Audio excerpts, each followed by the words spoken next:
Hivi huyu Oparanya, ukiangalia katika hii Jamhuri ya Kenya, watu ambao wamefanya kazi na ukifuata nyayo zao, kila mahali amefanya kazi, unaona ya kwamba amefanya kazi kwa bidii na tena ameleta heshima kwa taifa na heshima kwa katiba na zile sheria za Kenya. Kwa hivyo mimi nampongeza na msifu Bwana Oparanya, kwa sababu kwa siasa saa zingine unakuwa na viongozi ambao sifa zao ni uongo, sifa zao ni mambo ya udanganyifu, sifa zao ni mambo ya rushwa.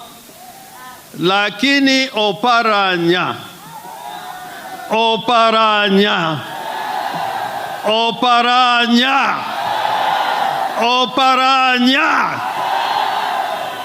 naweza kusema ya kwamba hii ni kionjo tu.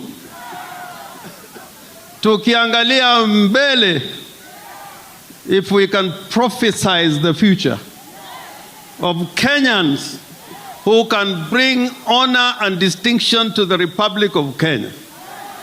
Na vile tumekaa hapa wote, mnazoeka tupiga darubini, lakini najua yule ambao darubini yake ni nzuri na ni heshima ni Wycliffe Ambassa Oparanya.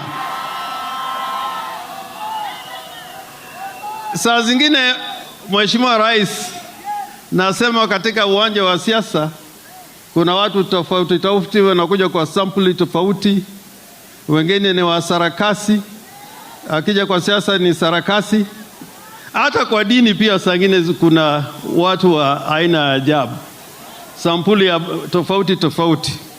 Na nisamehe pengine nikisema hivyo, hata kwa dini mimi saa zingine nikiangalia kuna mabishop wengine akisema Orengo funga macho, siwezi kwa sababu naweza kufika Shakahola. Lakini Oparanya atatufikisha pahali pazuri. Mheshimiwa Rais, I want to remind you that this country sometimes gets into very difficult circumstances, and you need leadership.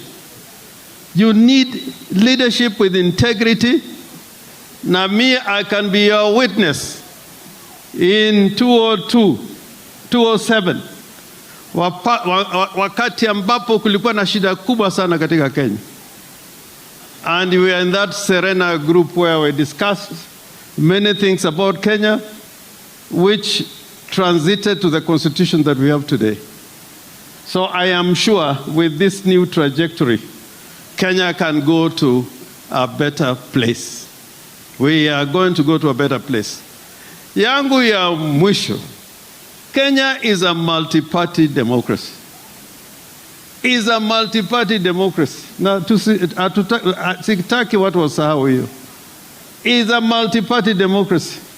Na najua Mheshimiwa Rais pia unajua hii ni multi-party democracy. Na wewe pia ulikuwa katika, kwa watu ambao wamechangia ODM sana, wewe ulikuwa kwa mstari wa mbele kila mahali katika hii Kenya. So when you choose some of our best people to work with, without destroying the base and the foundation of the constitution, which are the political parties, tunakupatia hongera. Kama kuna wengine wangeharibu vyama vingi, alafu turudi pale pale tulipo mwanzoni. So let the constitution work, let democracy work, and remember that Kenya is one indivisible nation. Leo umenipatia lift katika ile baiskeli yako. Sijawahi kupanda hiyo baiskeli. Tukapitia kule Nandi, and I could hear what the people there were saying. Wakiomba barabara, wanaomba barabara ya kuwafikisha Kisumu. Wakiomba barabara ya kufikisha Oyala hapa. So it means that Kenya, we are one nation, one people. Let's work together and let us shame the devil. Asanteni sana. Asante sana Gavana Orengo. Kwa haraka sasa ningependa kumkaribisha ndugu yetu